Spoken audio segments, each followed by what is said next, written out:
All right, Confirmands, welcome back. We are looking at lesson 20.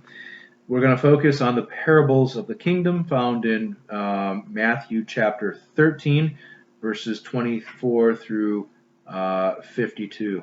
So the good news is you've probably already read this as you've gone through Matthew's gospel. Just as a reminder, you're also going to be reading Matthew chapter 19 for today, for this next Sunday's lesson, and you're also going to be memorizing Acts 4, verse 12. So let's focus, though, right now on the actual lesson from Matthew chapter 13, where Jesus is teaching about the kingdom of heaven. Now, here's what he's not doing. Jesus is not saying, heaven is like this. What do I mean by that? He's not giving some description of what life is after you die and your body is in the ground and your spirit is with Jesus in heaven. That is not what this is about.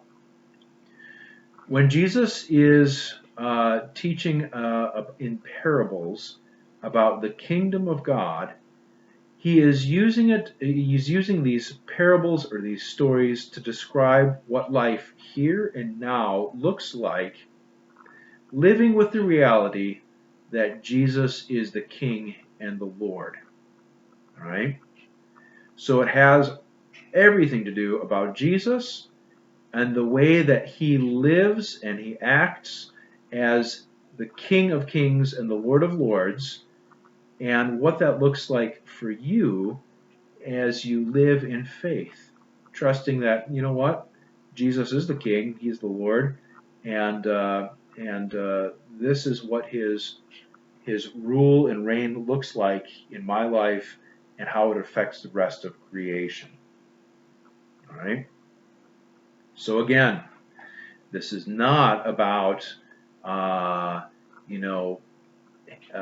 description of heaven per se, the place where our bodies are, where our souls are with Jesus as we wait for the resurrection. This is about how God is actively doing his thing as the King of Kings and the Lord of Lords, even in this day and age. So here's what you're going to see. The way that Jesus cares for his creation, the way that he rules and reigns over his creation, is pretty much upside down of, well, really any political or earthly rule or reign. Remember, as Jesus is speaking this, there are two kind of political powers that are at play for the people that he's talking to.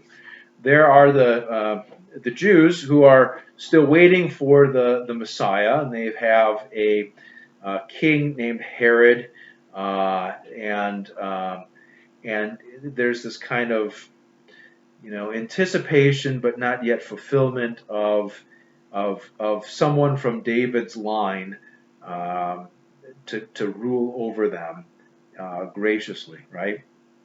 And so they're waiting in anticipation.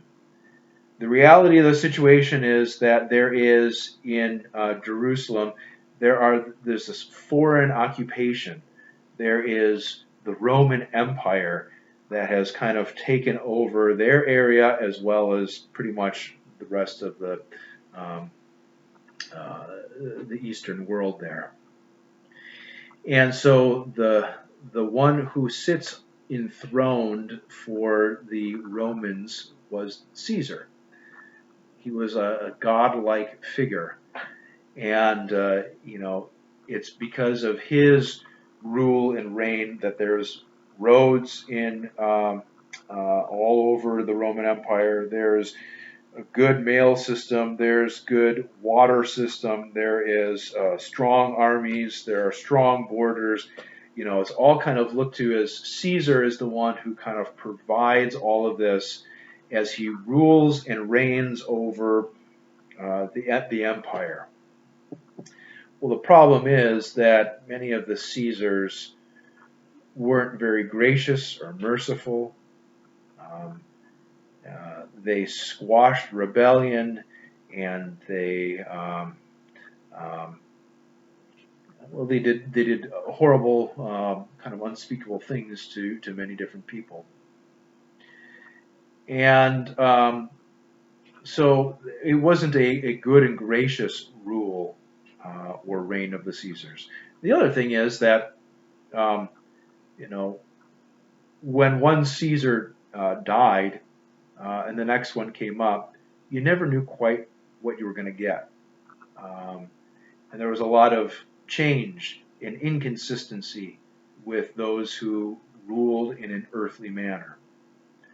Uh, in similar vein, in our country, as we go through, the election of our presidents, there is a varying opinion and popularity of those who serve in office, and the things that they do or do not do as they govern over the people. So come back to Jesus here.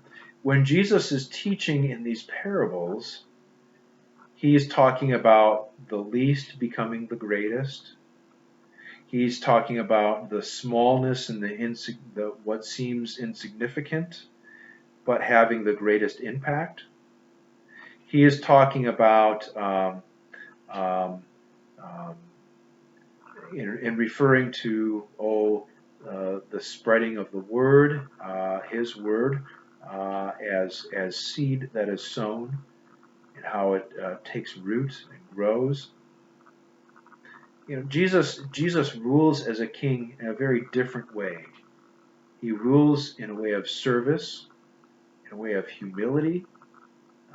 He rules out of love and compassion uh, for all of his creation. So much so that this king suffers and dies for all of his creation.